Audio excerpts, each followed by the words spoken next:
everyone. Welcome to episode 5 of Journey into Ayurveda. Last episode, we talked about doshas, vata, pitta, kapha. Vata is lightness and movement. Pitta is heat and transformation. Kapha is heaviness and stability. The Ayurvedic principle we need to follow is that to be healthy and we need to keep all three doshas in balance according to the personal prakriti. Today we're gonna stay healthy while traveling. Who doesn't love to travel? I do. I'm gonna I'm gonna be it's gonna be a fun topic and a lot to do with vata. Okay, do you want to take us through the internalization? Yes, of course. And I love to travel. I can't wait to talk about this one. So for our visualization, a little bit different today, but find a nice, comfortable seat. If it feels comfortable wherever you are and safe, you can rest your eyes closed or just maybe gaze down towards your nose. That's fine too.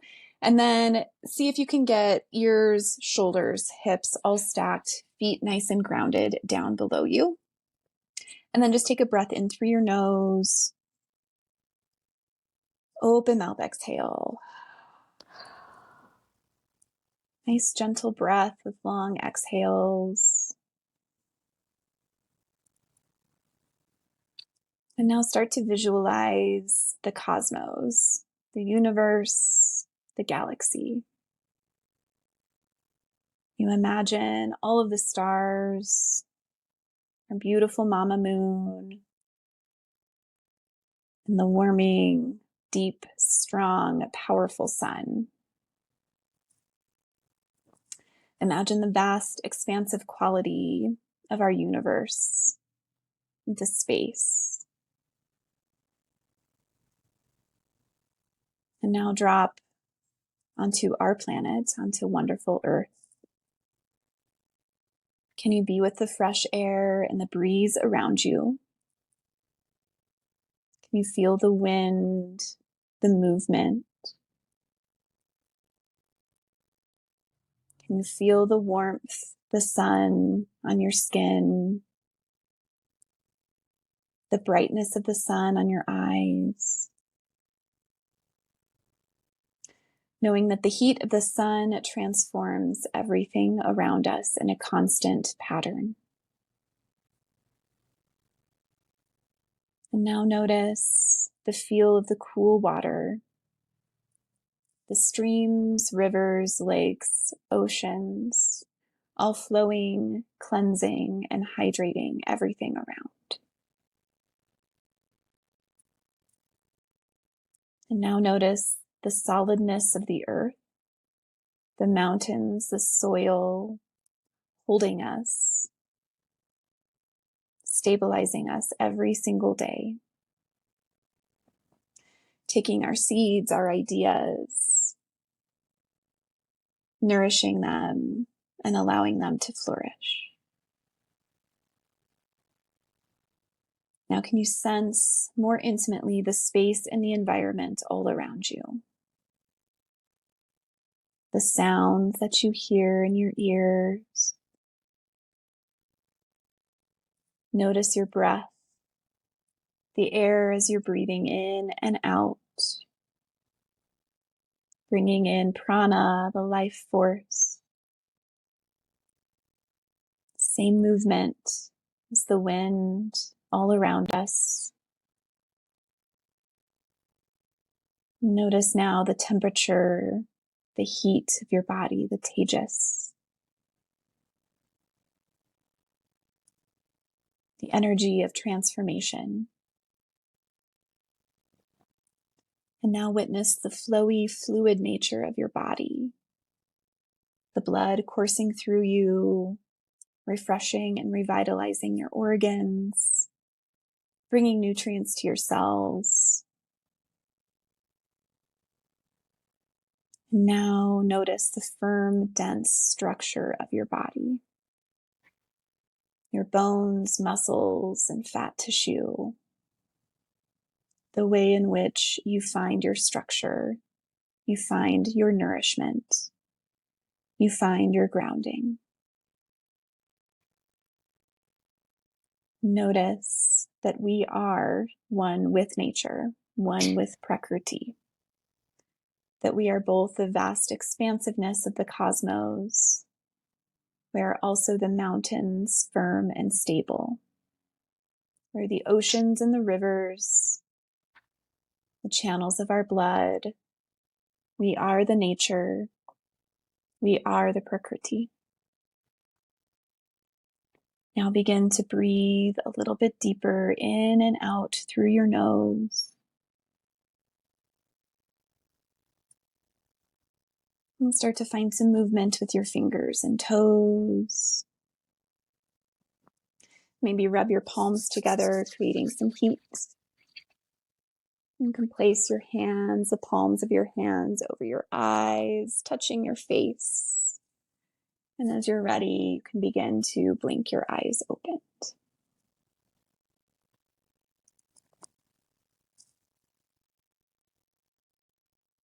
How are That you was feeling? Yes, that was lovely, on brand with what we're gonna talk about.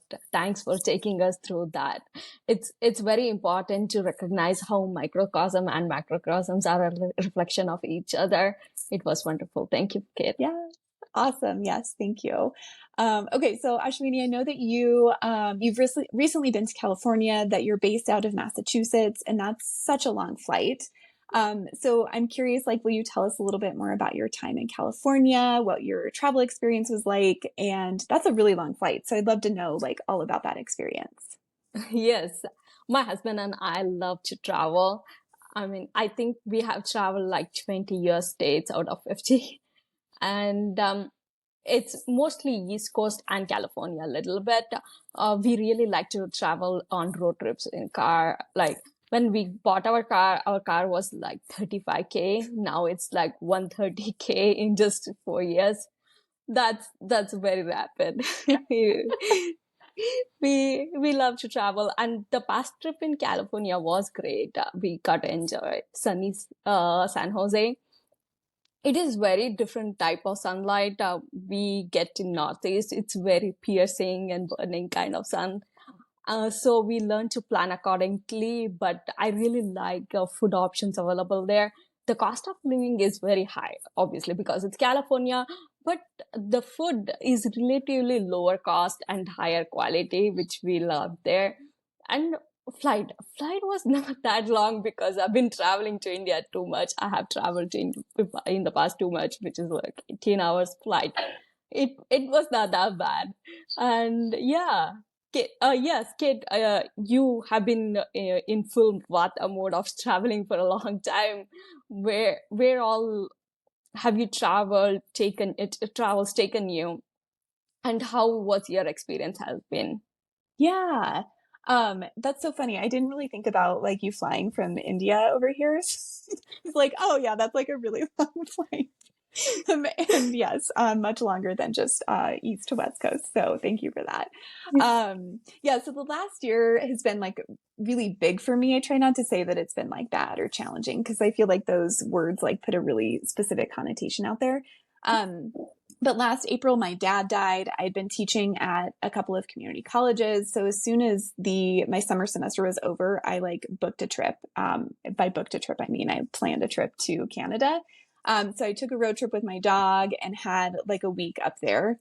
And as part of that trip, I just realized like I need to travel more and I need to like get out. And I had a lot of like really auspicious things that started to happen when I got back from my Canada trip, which is like a whole other thing.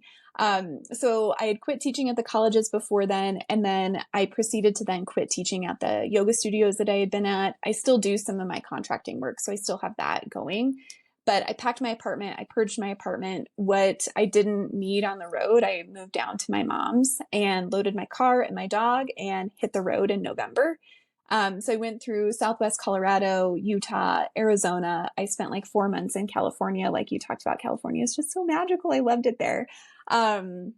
And then through my travels and through school, I met my partner. So he's also studying Ayurveda and was able to meet me in California in February. And then we traveled again from Northern California into Oregon and Washington, where he lives. And then I started to make my way back into Colorado. I think in May, early May, I think I started to make my way back. So I went Colorado, and then back through Oregon, Idaho, Utah, and then back into Colorado. And so I've been back in Colorado since late May, but I'm still kind of traveling like between where I'm staying and up to the metro area. I still am flying up to Washington to see my partner. He flew out and met people here, so we were kind of like traveling around. But my experience in traveling for like 7 months was like, it was so lovely. And it was so cool to like, one, to like meet people in all the different places. But then also to have people come travel and meet me there as I was on the road. And,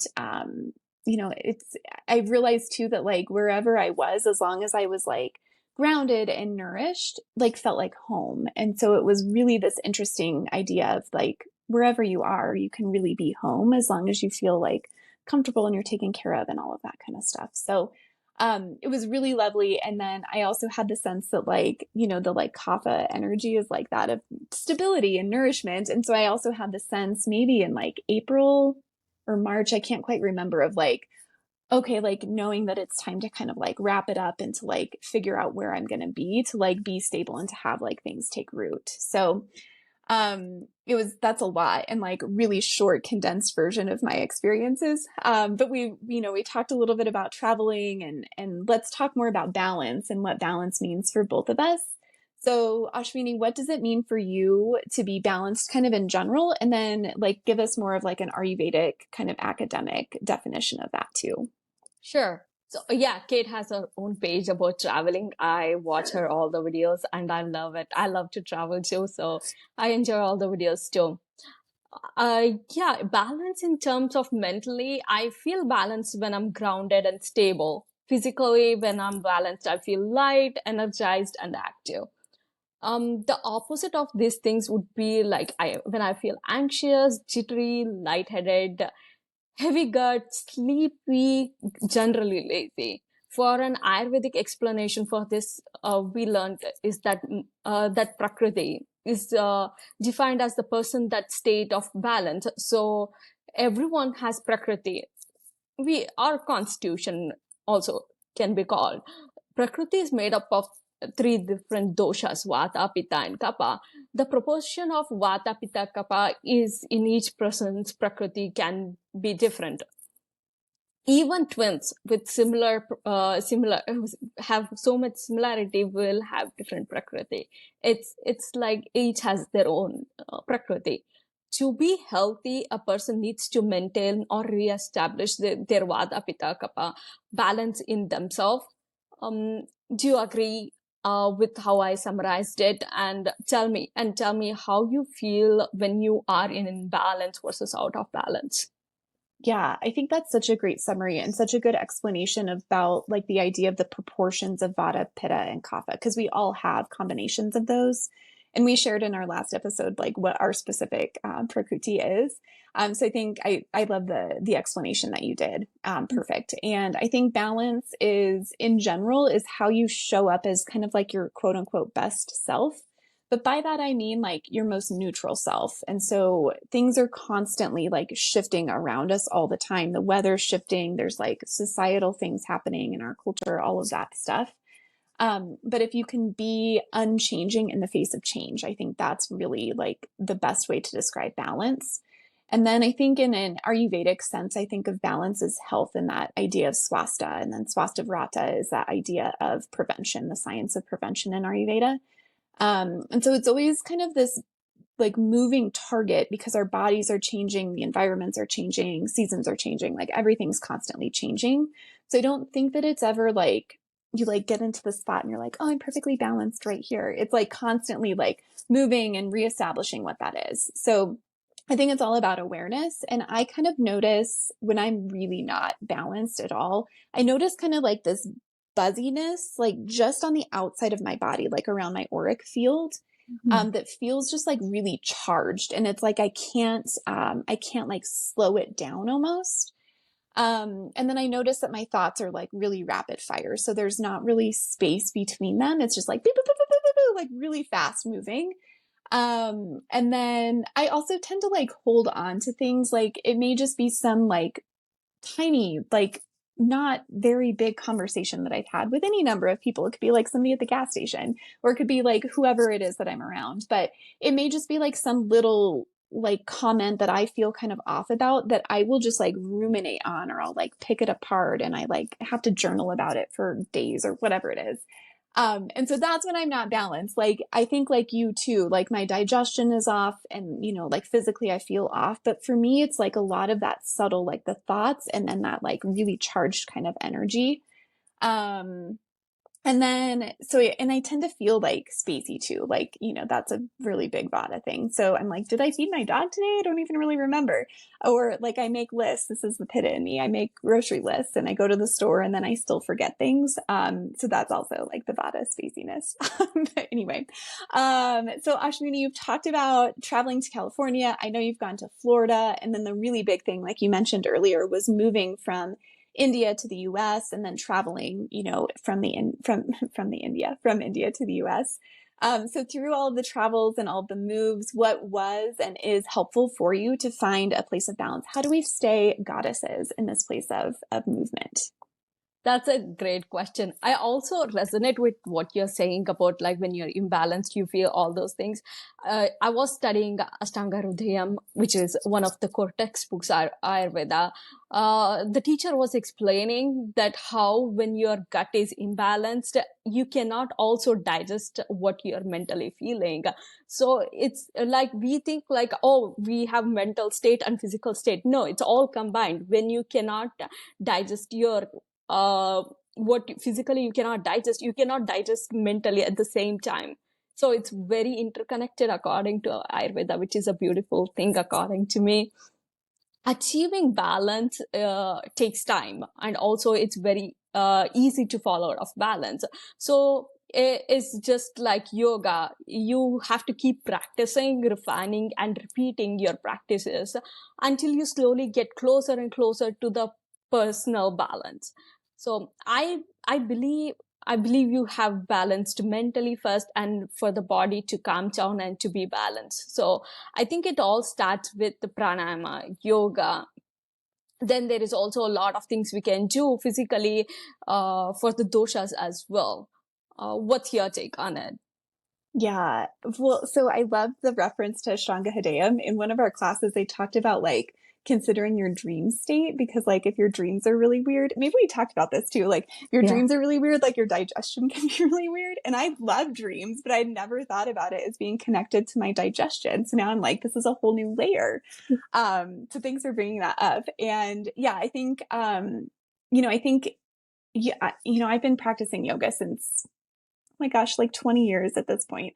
And so I think for me, it's like really getting to know yourself and taking time to reflect on like what it means for you to be balanced. And then how do you, or maybe it's like how you know when you're not balanced, like you can start on either side of it. But I think from there, you can start to weave together practices to help you either stay in that homeostasis or to like bring you back to that neutral place quicker. And I keep coming back to this because you talked about this in our first episode of like having so much grace with yourself and so much compassion. Like this is all a practice. So as you get to learn and you get to know more about yourself or more about Ayurveda or more about yoga or mindfulness or whatever it is, like you get to weave in all of that and then you get to pull from it. And so I think that's so powerful and so important. So Ashwini, this is probably my favorite part of all of our episodes is when we get to talk about like the practicality of things. So whether people are traveling or not, what are some of the things that people can do right now to improve their state of balance? Yeah, this is all things I learned recently. When I came from India to US, I didn't have any Ayurvedic practices, like zero. Over the time, I have learned a lot of tips, how to stay in balance while traveling and moving around. The most my top tier thing I do is Abhyanga. Like I'm very hardcore on Abhyanga because that will keep before traveling you grounded. And during the traveling, it also helps me to balance the vata aggravation that is caused in travel. Travel is the main issue which happens during the travel is vata aggravation. The best remedy for it is Abhyanga, and it's a quick fix too. So also I do Anutailam. It's a Nasya practice. You put oil inside your nose and stay for a little bit in the morning. that will benefit you as well. Nasya helps to maintain dosha balances, all three doshas, and it's specifically focused on head region of the body, kapha region, which is also good for kapha doshas as well.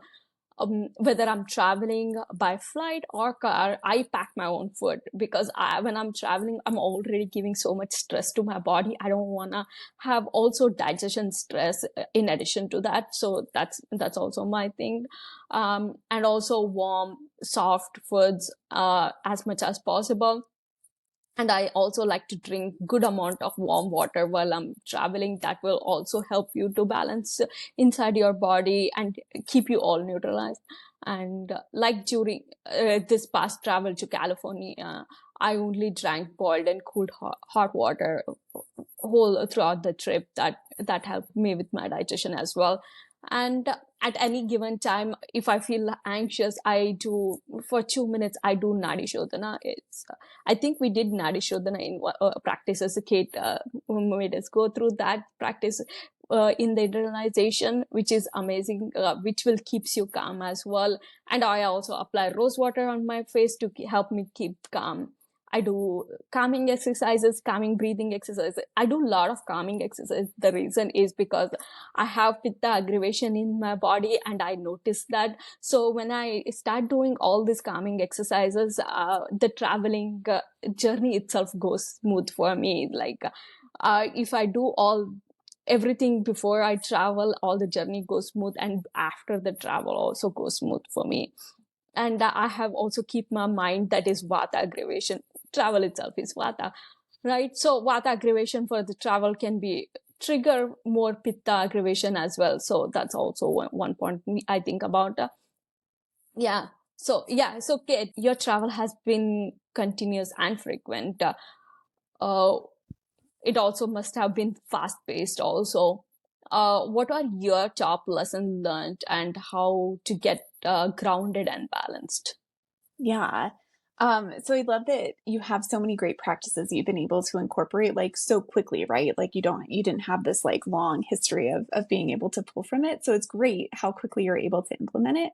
And you were, it seems like you were very quickly and very easily able to see like the benefit of it. So that's huge. You're such a good like Ayurvedic student. I love this. Yeah.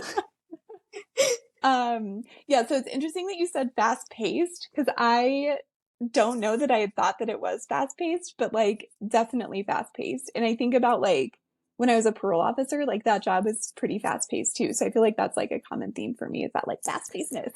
Um, though I don't think I had thought about that before. So for me, like again, that balance is about awareness. And I think that this is where, so I'm Vata Pitta, we talked about that in our last one. But I think this is where like my pitta can be really helpful in that I really like to plan things out. And for me, that's a way of like really having the balance. And so when I was, in the 7 months that I was out and about, I tried to be really intentional with like knowing that I'm not going to drive on Mondays or Tuesdays because we'd have class. And then knowing that I didn't want to drive on the weekends and mess with like weekend travel holiday stuff. So that gave me Wednesday, Thursday, Friday if I was going to be driving to a new place. So I tried to be really logical in planning that.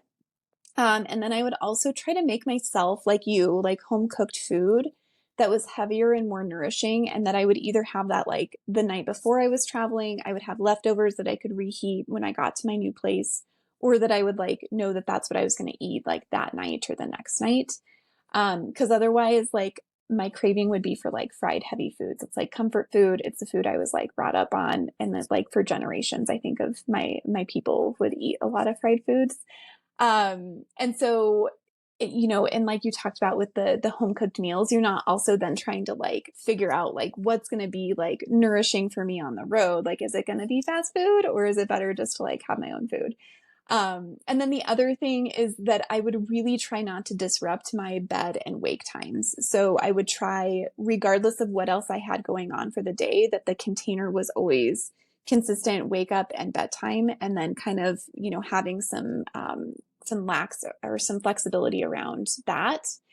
And then like we talked about our dinacharya previously. And so I think for me, like maintaining the dinacharya that I had long established and just keeping that as I was traveling is really helpful. So like non-negotiables for me, like you talked about the Abhyanga, that's something I do every day unless I'm on my cycle. Restorative yoga every night.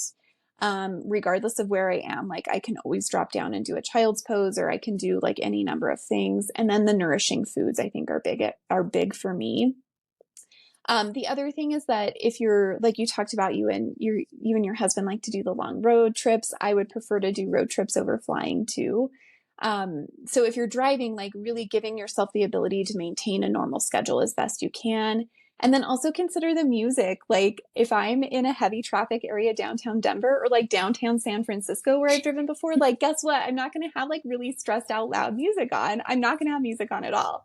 And then kind of conversely, if I'm like out in this beautiful mountain area, I'm probably not going to have music on there either. Like I want to really be able to like take in my surroundings. And I really want to be intentional about like the stimulation. And if I'm aggravating my vata even more by having loud music on and like trying to navigate and listen to my phone and all of that. So it's okay to be like present driving and, looking at the surroundings. My tips for flying, is to dress in layers. Like if you're a vata person, like I am, like, you know how people can like turn the fans on in the airplane? I hate those fans and I want everybody to like turn those off around me. It's very vata aggravating.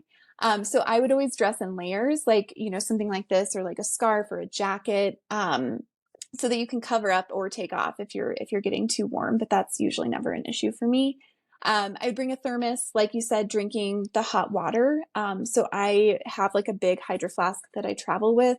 And once I get through security, I find like a coffee shop in the concourse that I just have them fill it up with hot water. And that's what I sip on. So I'm not doing the cold water on the airplanes. I don't want ice in my drinks, like none of that. The other thing that I did when I was flying, I have like a tiny little bottle of sesame oil that's like TSA compliant so I can carry it on. And that's what I do for like moisturizer. I don't use lotion. I have my little bottle of sesame oil and it's a dropper too. So like and I get really dry anyway, I'm vata pitta, but I can like drop it in my nose and do nasi in the airport because I have it in the dropper. So that's another little tip. But I think knowing, like we talked about, like the awareness, knowing what your dosha is, what your constitution is, and then knowing like if you're flying, that's a ton of prana, that's a ton of vata. And like, can you be that more neutral force around like so much change and so much energy? So I think that's a good thing, is the oils, the breath work, like you talked about. I'm going to steal that one. And then just really considering like the other stimulation, or, is it bringing you more calm, neutral place? Yeah, that's amazing. And also, like if your ancestors ate a lot of fried food, that means probably you have a little bit satmia for fried food. I definitely do. I was like, oh, it's okay. That's like part of my lineage. I'm fine. Yes. Satmia, for anybody who doesn't know, satmia is getting used to certain food because like your ancestor ate the similar kind of food for a long time, from generation to generation. They've been practicing the same food. So you will get used to certain food, even though it's Ayurvedically not compliant. So that's a pro tip for people. Oh, I'm so glad you provided that. Yeah. So like potatoes for me, like love potatoes. And that's like for sure in my lineage. Yeah. All right, cool. Well, thanks so much everyone for joining us on episode 5, In the Midst of Movement. As a reminder, our aim is to bring educational content and share a bit more about our journey into Ayurveda. Check out our Instagram and TikTok. We're on TikTok, y'all. Check out our Instagram and TikTok pages for more info on the doshas this week. And as a reminder, what we share is not meant to replace any care that you may seek from a medical provider, alternative or otherwise. We firmly believe that you always know what is best for you and for your own body care. So take care. We will see you again soon. Please like, share, and subscribe, and check us out on social media or shoot us an email. Thank you all. Bye.